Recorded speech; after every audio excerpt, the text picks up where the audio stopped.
요한복음 2장 1절로 11절 말씀은 가나 혼인 잔치의 표적이 됩니다. 그래서 가나 혼인 잔치 표적 이 내용은 7개 표적 중에 첫 번째 표적이고, 그리고 이 첫 번째 표적을 통해서 하나님이 바로 예수님이시다, 예수님이 바로 하나님이시다라는 사실을 그대로 증거해 주면서, 동시에 예수 그리스도를 통해서 구원받는 그 구원의 은혜가 얼마나 풍성한가, 그 구원에 따른 기쁨과 참 안식이 얼마나 풍성하게 드러나는가 하는 내용을 압축해서 보여주는 그런 표적의 내용이 됩니다.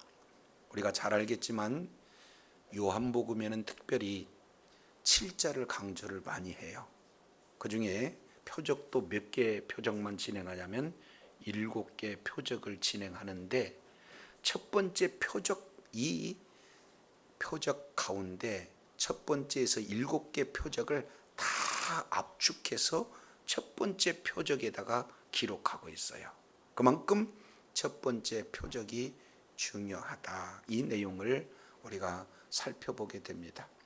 그래서 첫 번째 표적 이 내용을 통해서 예수가 그리스도다라는 사실을 증거할 뿐만 아니라 예수 그리스도를 통해서 구원받는 그 구원의 기쁨과, 그리고 이제 그 회복의 풍성한 은혜가 얼마나 이렇게 풍성하게 드러나는가 하는 그런 내용을 말씀하기도 합니다. 그러나 좀 더 진행되어서 예수 그리스도의 십자가의 죽으심과 그리고 부활하심의 그 내용까지를 아울러서 이렇게 표현해 주는 마지막 7번째 표적인 나사로의 부활 사건을 잘 집약해서 기록하고 있는 그런 내용까지를 포함하고 있습니다.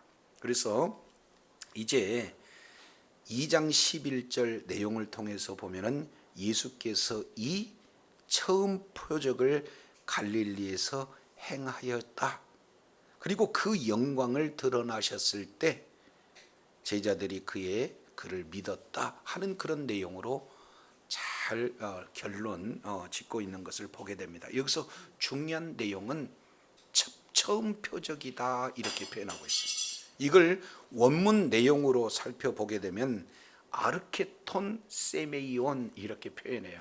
좀 어렵지만 여기서 아르케라는 것을 처음 이렇게 표현하는데, 이 아르케는 히브리어 내용으로 보면은 태초에 하나님이 천지를 창조하시니라 해서 그 태초와 같은 단어입니다. 그러니까 여기서 첫 표정은 순서적으로 첫 번째, 두 번째 이 내용의 의미도 있지만 더욱더 본질적인 내용은 근본적인 표적이다 이렇게 표현하고 있어요.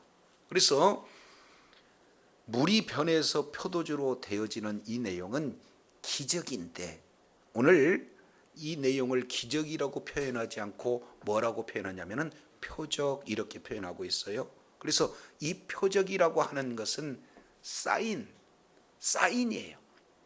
마치 도로 표지판과 같은 역할을 이렇게 말씀하고 있습니다. 그래서 이 첫 번째 표적을 자세히 보면은 예수님께서 어떠한 길을 걸으셨고, 그리고 예수님께서 죽으시고 부활하신 그 길을 걸어가는 데 있어서의 7개 사인 중에 가장 근원적인 표지판과 같은 역할이 가나 혼인잔치다 이렇게 말씀을 하고 있습니다.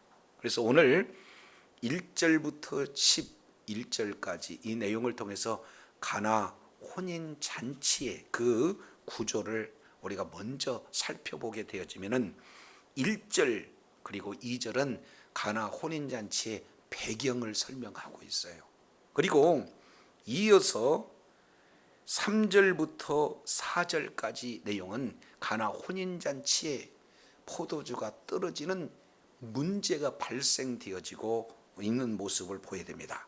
그래서 배경과 문제에 대한 내용이 기록되고 있는 그런 반면 5절부터 8절까지 이 내용은 바로 그 문제를 해결하기 위해서 가장 본질적인 내용이 뭐냐? 말씀에 순종함으로 말미암아 기적이 나타나는 그 말씀 순종에 따른 기적, 바로 물이 변해서 포도주로 되어지는 그런 내용이 기록이 되고 있고, 그리고 연이어서 9절부터 10절까지 이 내용은 문제의 해결이 소개되고 있습니다. 그래서 마침 11절 한 절 전체의 결론, 이 표적을 통해서 크게 영광을 하나님이 받으시고, 이 영광을 받으실 뿐만 아니라 요한 복음의 기록 목적인 7가지 표적을 주신 목적은 이 표적을 통해서 믿게 그리고 얻게 하는 내용이에요. 그래서 모두가 예수님이 구세주다, 하나님의 아들이다 라는 사실을 믿는 그런 표적의 목적을 가장 집약적으로 설명하고 있는 내용이 바로 가나 혼인잔치의 전체 줄거리가 되어집니다. 자, 이 내용을 조금 더 우리가 이제 살펴보게 되면은 1절, 2절 이 배경 속에는 약 5가지 정도의 개념이 이 속에 잘 구성이 되어져 있습니다. 자, 첫 번째 내용을 보면은 사흘째 되던 날 이렇게 표현하고 있어요. 거기다가 밑줄 한번 쫙 그어보세요. 굉장히 중요한 표현이에요. 왜 그러냐면 사흘째 되던 날, 그래서 성경에서는 숫자에 그 의미가 들어가 있습니다. 3일이라는 것은 보통 예수님의 그 십자가를 지시고 난 다음에 장사한 지 며칠 만에 부활되셨으며, 그러니까 여기서 사흘이다 하는 내용은 부활의 그 의미를 고스란히 담고 있는 그런 내용을 말씀하고 있어요.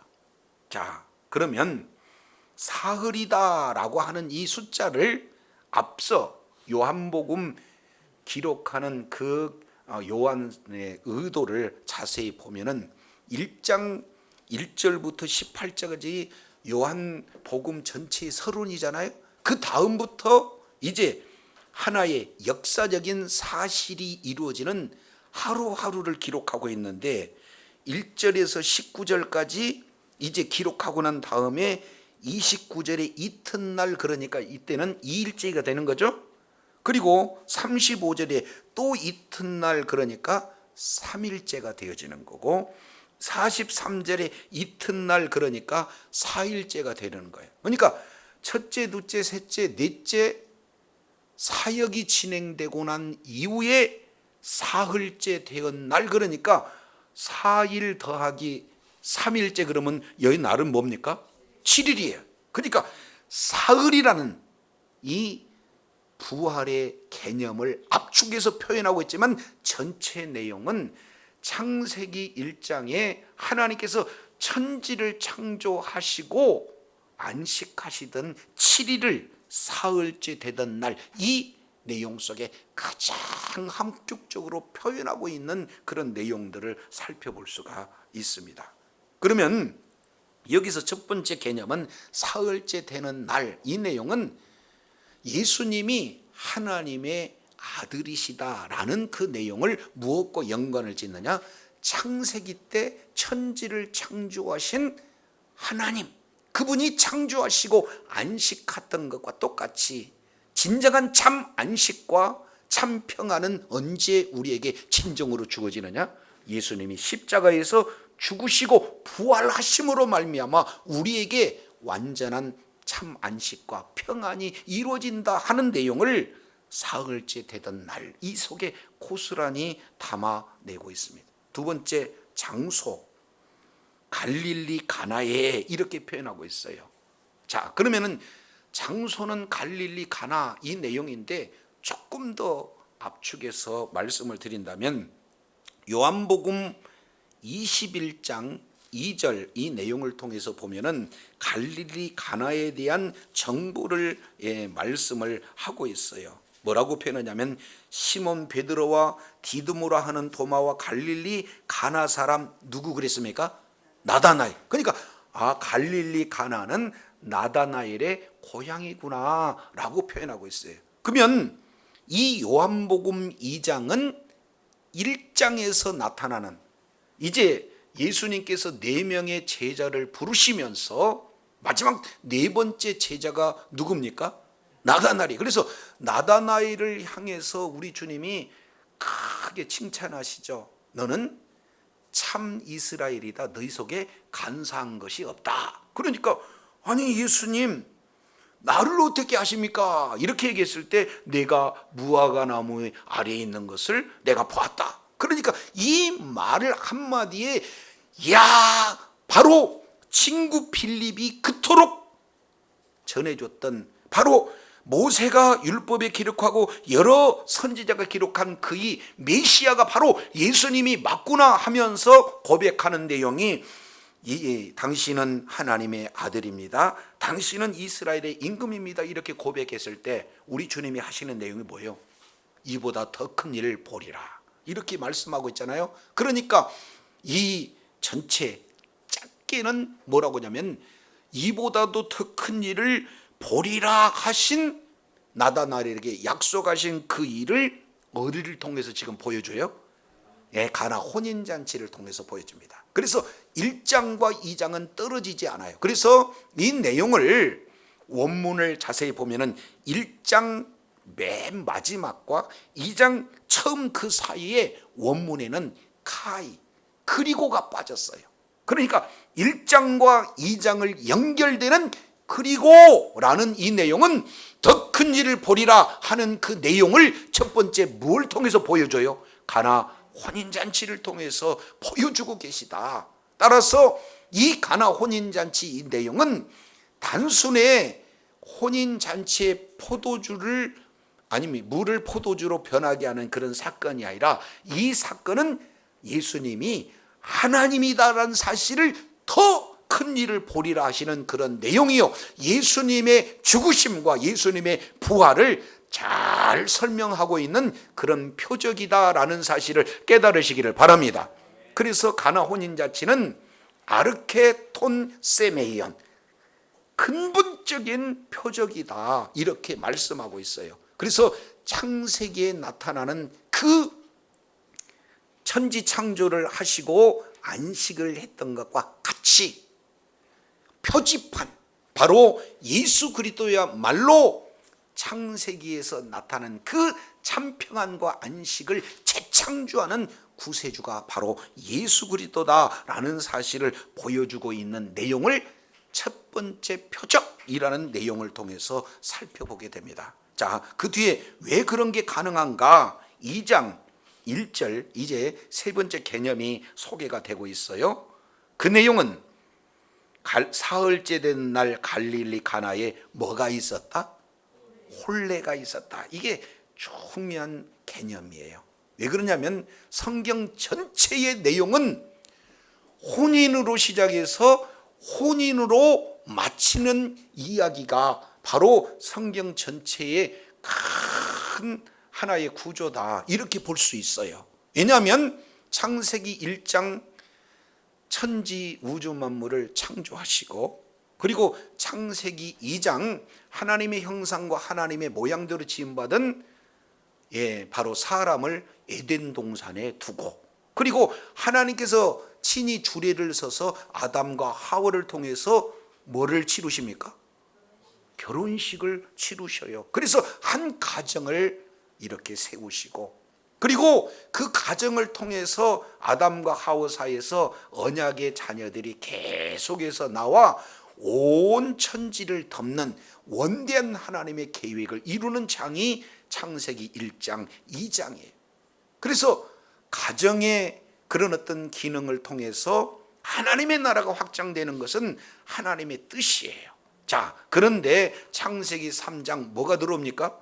죄가 들어옴으로 말미암아 이제는 가정에서의 참 기쁨과 행복이 깨집니다. 죄가 들어온 다음에 불행이 나타납니다. 여러 가지 질병이 나타납니다. 여러 가지 문제들이 나타납니다. 이런 내용이 요한계시록 19장 7절 이하 내용을 보면 예수님께서 다시 오실 그때에 혼인잔치가 이루어지게 되는데, 바로 신랑이 예수님이요 신부가 성도, 바로 성도로서 하나님 나라에서 영원토록 허니문 기간을 갖는 그런 내용을 바로 하나님의 나라로 묘사하고 있는 것을 보게 돼요. 그래서 이제는 궁극적으로 하나님의 나라가 완성되는 천국을 그리고 있는 것이 요한계시록의 내용이에요. 그 중심에 첫 번째 사인, 첫 번째 표지판으로 보여주는 게 뭡니까? 가나 혼인잔치의 내용이에요. 그래서 이 혼인잔치 이 내용을 우리가 바로 알게 되었을 때에 바로 이제 창세기에서 잃어버렸던 바로 이 내용이 예수님으로 말미암아 완전히 회복되어지는 그런 은혜는 누구에 의해서만 가능하다?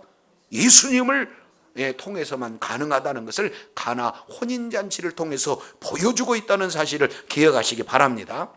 자, 그런데 그 주요 대상이 누구냐 봤더니 예수님의 어머니도 거기 계시고 2절 예수님도 계시고 예수님의 제자들도 있다. 그래서 이 내용은 바로 제자들에게 이 표지판, 첫 번째 세메이온, 첫 번째 표적을 통해서 보여주고자 하는 하나님의 의도가 바로 제자들에게 있음을 정확하게 보여주고 있는 것을 우리가 살펴볼 수가 있습니다. 이게 전체 가나 혼인잔치의 배경의 모습이에요. 천지창조로부터 이제는 새 창조의 그 바로 중심에 예수님이 있고, 예수 그리스도를 믿는 믿음으로 말미암아 이제는 에덴에서 쫓겨났던 그런 자들이 이제는 새 에덴으로 회복이 이루어지는 그런 사건을 정확하게 보여주고 있는 거예요. 근데 이제 문제가 발생이 됩니다. 3절 내용을 보니까 가나 혼인 잔치집에 뭐가 지금 떨어졌다 이렇게 표현하고 있습니까? 3절에 보니까 포도주가 떨어졌어요. 여기서 포도주가 떨어졌다는 것은 심각하게 이제 문제가 되어진 거예요. 왜 그러냐면 우리나라 혼인잔치와 그리고 이스라엘의 혼인잔치는 조금 차이가 있어요. 이스라엘의 혼인잔치는 길게로 보면은 1년이에요. 왜냐하면 신부 집에서 이제 1차적 혼례식이 이루어지는데 그걸 정혼이다 이렇게 표현해요. 그리고 1년간 각각 한 1년 정도를 떨어져 살아서 신부는 신부 집에서 신부 수업을 진행을 하고 있고, 신랑은 이제 아버지 집에서 신부를 이렇게 다시 함께 했을 때 살 집을 장만하는 그 기간이, 그러니까 약 1년 정도는 서로 떨어져 있으나 사실은 바로 정혼 상태이기 때문에 합법적 부부인 관계가 되는 거죠. 그래서 이제는 신부를 신랑 집으로 와서 혼인 잔치를 진행할 때 그 기간이 무려 일주일 내지는 2주일까지도 가는 경우가 있습니다. 그러니까 낮에는 포도주를 먹고 아주 춤추고 노래하고 축제적인 그런 어떤 일들을 진행하는데, 그때 상태에서 포도주가 떨어졌다, 이 내용은 혼주 입장에서는 굉장한 수치가 되어지는 거예요. 손님 입장에서는 흥이 깨지는 거예요. 그런 중차대한 문제가 지금 이렇게 드러나게 되는 것을 볼 수가 있어요. 자, 그런데 포도주가 떨어졌는데 문제는 모두 다 몰라요. 그때 유일하게 이 문제를 알고 이 문제를 해결할 자가 예수님이라를 안다는 그런 영적인 감각을 가졌던 자가 누구예요?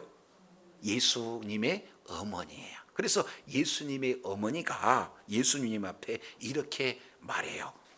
저희에게 뭐가 없다? 포도주가 없다라고 사실만을 얘기를 하고 있는 거예요. 자, 그러면은 여기에서 마리아는 왜 이런 이야기를 했을 건가? 이 부분들을 우리가 조금 더 생각해 볼 필요가 있잖아요. 아니, 포도주가 떨어졌으면은 그 연회장한테 가가지고 포도주가 떨어졌다 이렇게 해야 될 거 아니에요. 근데 이 문제를 가지고 누구에게 왔다? 예수님이 갔다. 그러면은 예수님의 어머니는 예수님을 향해서 어떠한 믿음이 있기에 예수님에게 이런 부분들을 이렇게 제시하고 있을까? 이 내용은 요한복음에는 자세히 이렇게 기록하지가 않습니다. 왜냐하면 사복음서 이 내용을 보면 공관복음에서 마태, 마가, 누가복음 이렇게 표현하고 요한복음은 그저 요한복음입니다. 관점이 달라요. 그래서 마태, 마가, 누가복음 이 내용을 통해서 보면은 예수님께서 이 땅의 구세주로 오셔서 마지막 구세주가 되어져 간다 하는 그 과정들을 표현해 주기 때문에 예수님의 탄생이 있고 또 예수님께서 공생애를 시작하기 전에 세례를 받으시는 그런 과정 하나하나를 자세히 기록하고 있지만 요한복음은 그렇지 않습니다. 요한복음은 예수님은 하나님이십니다라고 선언하고 시작하고 있는 거예요. 그래서 누가복음 1장 내용을 보면은 마리아가 그냥 이 예수님을 가질 때 남편과 아내의 관계를 통해서 가진 게 아니라 어떻게 돼요? 성령으로 잉태됐어요. 이 사실을 하나님께 수태고지 직접 고지를 받은 자가 마리아입니다. 그래서 누가복음 1장 내용을 통해서 보면은 그 이름을 예수라 하라. 그리고 그 예수는 다윗의 위로 앉아서 그 나라가 영원 무궁토록 하리라 하는 그 내용들을 제시받거든요. 그러니까 보통 사람이에요? 하나님이 그 내용을 하나님께 직접 받습니다. 근데 자신만 받는 게 아니라 누가복음에서는 목자들이 예수님의 탄생을 통해서 찬양하고 있지만 마태복음 2장 이 내용을 통해서 보면 동방박사가 와서 예수님의 탄생을 왕이 오셨다라고 이렇게 표현하고 예물까지 드리는 모습을 살펴보지 않습니까? 특히 누가복음 이 내용은 아예 시므온과 안나라는 자가 메시아가 도래오는 것을 오랫동안 고대하고 있다가 시므온의 경우는 예수님이 성전에 갔을 때 이제는 나는 죽어도 소원이 없다, 메시아를 받기 때문에 이런 내용을 어머니 마리아는 알았을까요? 몰랐을까요? 알았어요. 그렇기 때문에 예수님은 우리와 똑같은 사람의 모습이지만 바로 저분은 메시아라는 사실을 그나마 어렴풋이 기억하고 있는 자가 마리아이기에 이 문제, 바로 잔치에 포도주가 떨어졌던 이 문제를 해결할 자가 예수님이다라는 사실을 믿음을 가지고 예수님 앞에 그 문제를 가지고 나와요. 그리고 그들에게 포도주가 떨어졌습니다 이렇게 말하고 있는 거예요. 자, 이런 정도면 예수님이 어머니의 부탁을 좀 들어줄 법도 하잖아요. 그런데 대화가 4절부터는 조금 꼬입니다. 뭐라고 말하고 있냐면 4절 내용을 보니까 이렇게 말씀하세요. 예수께서 이르시되 여자여 나와 무슨 상관이 있나이까? 내 때가 아직 이르지 아니하였나이다. 내용을 보면은 크게 세 가지의 핵심 개념이 이 속에 들어가 있어요. 자, 예수님이 예수님의 어머니를 향해서 뭐라고 불러요? 호칭을? 여자여. 그래서 예의범절이 뛰어난 우리 나라에서는 유교적 관점으로 이 내용을 보면은 아니 어머니한테 여자여 라고 해서 초창기는 상당히 오해를 했어요. 그런데 이 여자여라는 이 용어를 원어를 해석할 수가 없으니까 바로 번역할 수 없으니까 여자라고 표현했지 실제 원문 내용을 보면은 귀나이라는 용어를 써서 여인 중에 가장 극존칭하는 높인 그런 내용이 여자여 이렇게 표현합니다. 좀 직역을 하자면 황후라고 이렇게 표현할 수가 있어요. 그만큼 가장 높은 그런 존칭어가 여자여라고 표현하는 거예요. 자, 그래서 예수님은 여자여라고 표현하는 것은 가장 높인 말이지만 그보다도 더 중요한 것은 공식적 언어입니다. 이제 사적으로는 마리아가 나의 어머니입니다. 그럼에도 불구하고 지금부터 나는 사적으로 어머니의 아들이 아니라 공식적인 나는 메시아다라는 사실을 어디서부터 선언하냐면 여자여라고 표현하는 이 내용부터 말씀을 하고 있어요. 왜 그러냐면 그 뒤에 이렇게 표현합니다. 두 번째, 나와 무슨 상관이 있나이까? 관계성을 얘기하는 거예요. 아니, 포도주가 떨어진 거하고 나하고 무슨 관계가 있어요? 무슨 상관이 있습니까? 이렇게 표현하고 있습니다. 자, 이 내용을 우리가 조금 더 살펴본다면 지금 마리아는 예수님에게 아주 사사로운 육적인 그런 어떤 측면에서의 요구를 하고 있어요. 문제를 해결해 주세요 라고 얘기하는 그 내용은 마치 예수님이 이 땅에 오셨을 때 마태복음 4장에 시험을 이렇게 당하실 때 맨 먼저 돌을 향해서 뭐를 만들어라고 그래요? 떡을 만들어라고 얘기해요. 그 내용은 예수님의 오신 목적을 완전히 이제 잘못 이렇게 이야기하는 그런 내용하고 같은 거거든요. 그러니까 예수님이 오신 목적은 예수님은 자기 죄에서 구원할 자, 바로 구원자로 오신 분이 바로 예수님이신 줄로 믿습니다. 근데 예수님에게 이제 포도주가 떨어지는 것을 해결하는 하나의 문제를 해결해 줄 수 있는 분으로 예수님을 오해한다면 이건 큰 문제잖아요. 그래서 예수님께서는 그 문제하고 나하고 상관이 없습니다. 이렇게 표현하는 거예요. 자, 오늘날도 역시 마찬가지로 마리아가 예수님에게 요구하는 내용으로 성도인 저와 여러분이 요구하는 경우가 많습니다. 왜 예수님을 믿습니까? 그 목적을 모르고 문제를 해결해 주실 예수님으로 저와 여러분이 이해한다는 것은 이건 잘못된 메시아관이에요. 예수님을 믿는 데 있어서 내 명예를 이렇게 위해서, 내 건강을 위해서, 내 물질을 위해서, 내 성공을 위해서 예수님을 하나의 문제의 해결사로 이해한다. 이것은 예수님의 바른 이해가 아니다, 그 말이죠. 그렇기 때문에 지금 육적 어머니인 마리아가 예수님에게 이런 문제 해결자로 예수님을 지금 요청하고 있을 때, 아니, 정색하고 여자여, 이제부터 어머니와 나는 공적인 관계에서 나는 메시아입니다.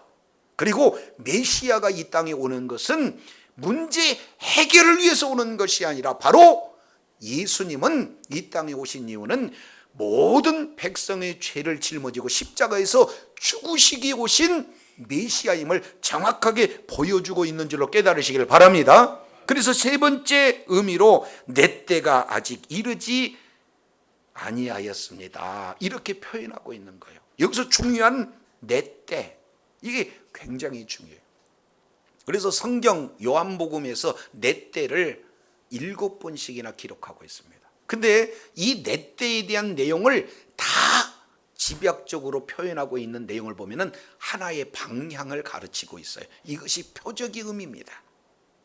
예수님이 십자가에서 죽으시고 부활하실 것을 말씀할 때마다 내 때, 내 때 이렇게 표현해요.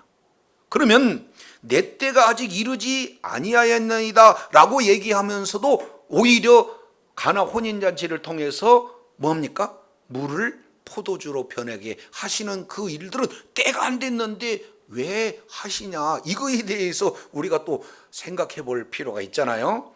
그래서 내 때가 안 됐지만 정확하게 지금 보여주고자 하는 것은 표적의 의미로서 내가 십자가에서 죽으시고 그리고 부활해야 된다는 메시아라는 사실을 이 가나 혼인잔치 무리변에서 포도주로 변하는 이 모습을 통해서 내 자신의 사역을 드러내주는 거고, 이제 내 때가 완전히 이를 그때에는 실제로 예수님이 피 흘려 죽으시고 그리고 부활하시지만 반드시, 아니 죽으시지만 반드시 부활하신 사실을 그때 정확하게 내 때가 이랬을 때는 보여준다는 그 의미가 내 때가 아직 이르지 아니하였다라는 내용 속에 다 포함되고 있다는 사실을 깨달으시길 바랍니다.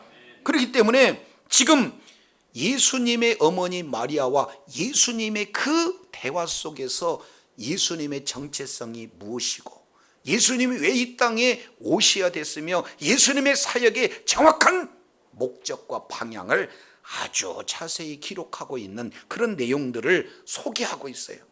자, 이 내용을 5절에 보니까 어머니가 삐지지 않고 아이들한테 이렇게 얘기해요. 너희들에게 무슨 말씀을 하시든지 뭐하라? 그대로 하라. 한번 따라합니다. 그대로 하라. 신앙의 기준은요, 너희 마음대로가 아니라 그대로 하라. 이 내용이 신앙의 핵심적인 내용이 돼요. 내 경험대로 하는 것도 아니고 내 생각대로 하는 것도 아니고 세상의 방법대로 하는 것도 아니고 하나님께서 하신 말씀 그대로 하는 것이 진정한 신앙의 기준인 줄로 깨달으시기를 바랍니다. 이게 굉장히 중요해요. 그래서 하인들에게 이해가 되든 않든 네 생각, 네 방법 다 내려놓고 예수님이 무슨 말씀을 하시든지 그대로 하라, 이 내용을 말씀하고 있습니다. 그런데 6절에 참 중요한 내용들을 말씀하고 있습니다. 6절, 거기에 유대인들의 정결 예식을 따라 두세 통 드는 돌 항아리 6이 놓여 있는데 여기에 정결 예식, 여기에 밑줄을 쫙 그어놓으세요. 우리 주님께서 정결 예식을 행하는 돌 6 항아리에다가 7절에 보니까 항아리에다가 물을 채우라 이렇게 얘기했더니 그들이 채웠어요. 자, 그런데 이제는 이 물을 떠다가 연회장에 갖다 주어라 했더니 갖다 주었습니다. 자, 이 내용은 순종의 또 다른 표현입니다. 자, 이렇게 하겠습니다. 뭐라고 하냐면 채우라 그랬더니 채우니, 갖다 주라 그랬더니 갖다 주었더니, 이것이 뭐예요? 그대로 하라는 직접적인 순종의 표현이에요. 그래서 순종은 채우라 그러면 채운 거고 갖다 주라 하면 갖다 주는 거예요. 내 생각, 내 방법 다 빼놓고 말씀대로 순종하는 것이 바로 온전한 순종인 줄로 깨닫으시길 바랍니다. 순종할 때 기적이 나타나요. 저와 여러분이 말씀에 순종해서 날마다 기적에 동참하는 은혜가 있기를 원합니다. 자, 이렇게 주님께서 말씀을 하시는데 9절 보니까 연회장은 물로 된 포도주를 맛보고도 어디서 났는지 알지 못하였다, 이렇게 표현합니다. 자, 여기서 보면은 포도주를 뭐라고 표현하면 물로 된 포도주 그랬어요. 그러면 여기서 자세히 우리가 알아볼 수 있는 내용은 물도 있고 포도주가 있는데 물이 포도주가 된, 물로 된 포도주, 이렇게 표현합니다. 자, 여기서 아주 중요한 거, 간과해서는 안 되는 건 뭐냐면 이스라엘 이 전통 내용을 통해서 보면은 유대인들은 정결 예식이라는 그때 당시 그들이 세운 사람의 법이 있어요. 그 내용은 뭐냐면 외부에 들어갔다가 집 안으로 올 때 그냥 들어가는 것이 아니라 정결 예식을 합니다. 식사를 할 때도 그냥 먹는 게 아니라 정결 예식을 해요. 그러면 그냥 단순하게 더러운 걸 씻어내는 그런 정결 예식이 아니라 그들은 이 자체가 하나의 의식법이에요. 손을 물에다 씻음으로, 발을 물에다 씻음으로 죄를 씻는다는 의미로다가 그들은 정결 예식을 하게 되는 거죠. 부정에서 정결케 하는 예식을 그들은 하고 있어요. 그들이 이 내용을 한마디로 표현한다면 유대교의 전통, 이렇게 표현해요. 한마디로 종교예요. 그러니까 예수님 없이 종교적인 생활을 하고 있는 그들에게 우리 주님께서는 이제는 종교를 완전히 바꿔서 그렇게 해서 죄가 사해지는 것이 아니다, 그렇게 해서 죄가 완전히 용서받는 것이 아니다, 그 물이 뭘로 변해야 된다? 포도주로 변해야 된다. 이 포도주는 예수 그리스도의 보혈을 의미하고 있는 줄로 믿습니다. 그래서 종교 생활이 아니라 이제는 뭡니까? 복음이 복음으로 완전히 바꿔버리는 그 내용의 중심에 누가 있다? 예수님이 있다. 예수님만이 이제는 옛 종교적 삶을 청산하고 이제는 새 세계를 여는 새 복음을 증가하는 새 언약의 바로 주인공이 예수 그리스도인 줄로 믿습니다. 그래서 이제는 유대교가 변해서 복음으로 바뀌어지는 이제 그 일을 하시기 위해서 예수님이 오셨다는 것을 그대로 보여주고 있어요. 우리가 잘 알겠지만 유대교는 뭡니까? 예수님이 안 씻으면 뭐라고 해요? 자, 마가복음 7장 2절에서 4절까지 이 내용을 보면은 아니 예수님이 오셔서 씻지 않은 것 가지고 막 제자들을 비난하고 정지하고 판단하고 이런 내용들을 하고 있지 않습니까? 지금까지 윤리 도덕적인 기준을 가지고 정지하고 비판하고 마침내는 죽이는 것이 종교의 끝이에요. 이렇게 살던 그들에게 이제 예수님께서는 뭐라고 하느냐? 물이 변해서 뭐가 돼요? 포도주. 이제 물만 먹고 사는 그런 자들에게는 정죄하는 그런 어떤 종교에 불과한 그런 유대교의 내용입니다. 그러나 포도주를 먹는 그 자에게는 기쁨이 완전히 회복되어지는 줄로 깨달으시기를 바랍니다. 그래서 이제는 종교가 완전히 바뀌어지는 내용들을 이렇게 말씀하고 있어요. 에덴이라는 뜻은 기쁨의 울타리 이렇게 되는 거죠. 근데 그 기쁨의 울타리 에덴에서 죄로 말미암아 쫓겨났습니다. 그래서 이제는 모든 인생이 다 어떻게 되느냐? 포도주가 떨어진 지라로 바뀌어진 거예요.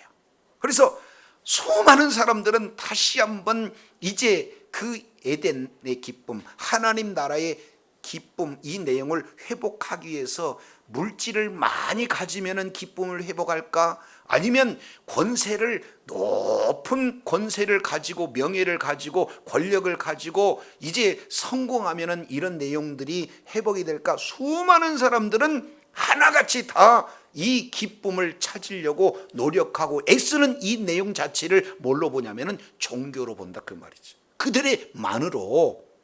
그런데 그거 가지고는 이제 기쁨을 회복할 수가 없어요. 바로 이 물이 변하여서 포도주가 되어지는 예수 그리스도의 십자가의 보혈만이 온전한 회복의 역사가 있게 된 줄로 믿습니다. 그래서 예수 그리스도의 기쁨으로 가득 차요. 하나님 나라의 기쁨과 평안과 참 안식이 하나님 나라 안에서만 있을 때 가득 차게 된 줄로 깨달으시기를 바랍니다.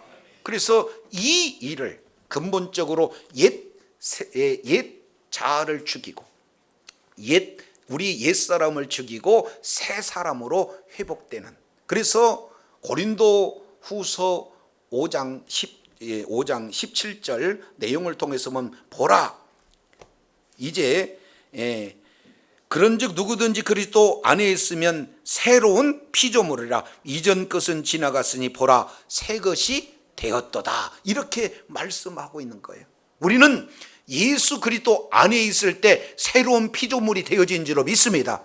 이제 잃어버렸던 기쁨을 온전히 회복되어지는 거예요. 물이 변해서 새 포도주로 완전히 질적으로 변하는 예수 그리스도의 보혈 안에 있을 때의 새로운 피조물로서 하나님이 허락하시는 구원의 기쁨과 참 평안과 안식이 예수 그리스도 안에 있을 때 이루어지게 되는 줄로 믿습니다.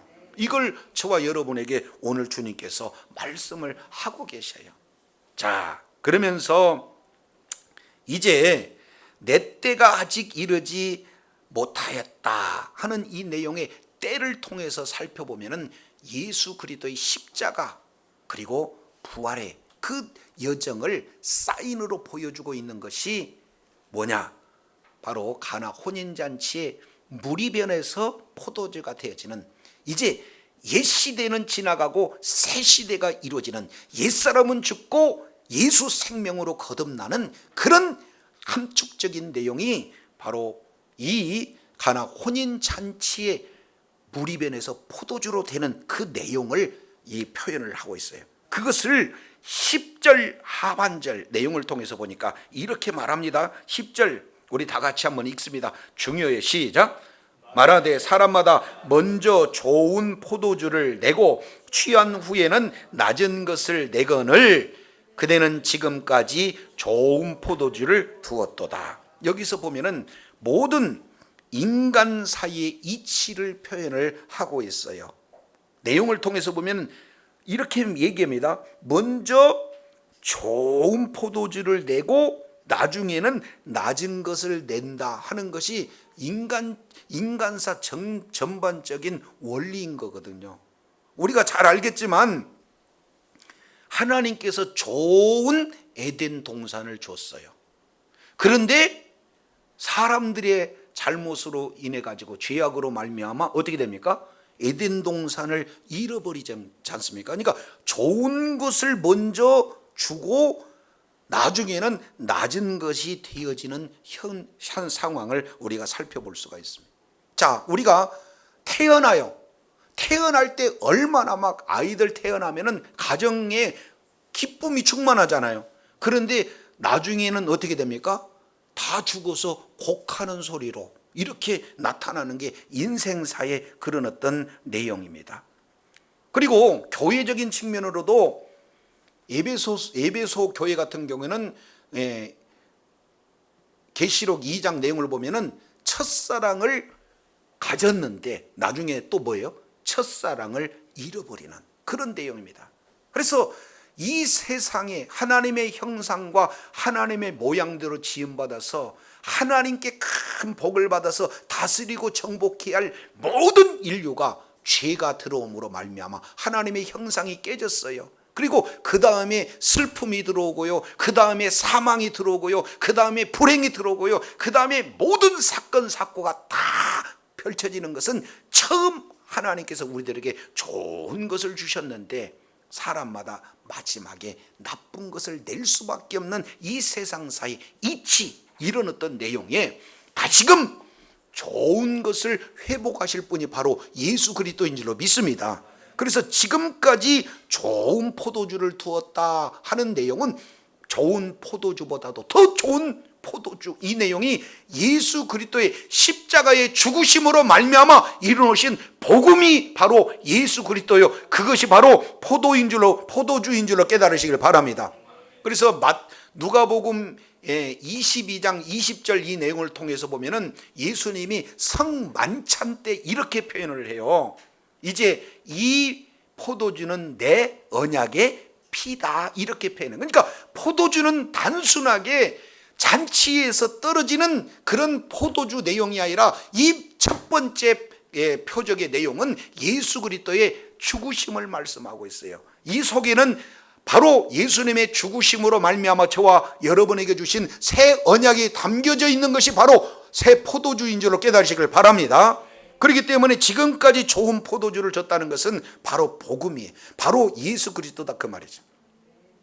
절망 가운데 포도주가 떨어진 인생들에게, 우리들에게 이제는 기쁨을 잃어버리는 오직 슬픔 가운데 어둠 가운데 있는 인생들을 향해서 구약 성경은 한결같이 그 문제를 해결할 분이 메시아다, 그분이 바로 메시아다라는 사실을 수많은 사람을 통해서 보여주고 보내주고 제시하고 있다는 것을 우리는 구약 성경을 통해서 볼 수가 있어요. 그러나 예수님을 바로 소개는 받았지나 만난 사람은 없는데, 오늘 가나 혼인잔치에 가장 근본적인 세메이언, 가장 본질적인 표적으로 물이 변화하여서 포도주가 되는 그런 모습으로 직접 예수님을 현장에서, 구약에서 그토록 보리라고 하는 그 메시아를 현장에서 눈으로 본 그 자들은 지금까지 좋은 포도주를 두었도다, 좋은 포도주를 누로 경험하는 그런 놀라운 은혜를 경험하게 된 줄로 믿습니다.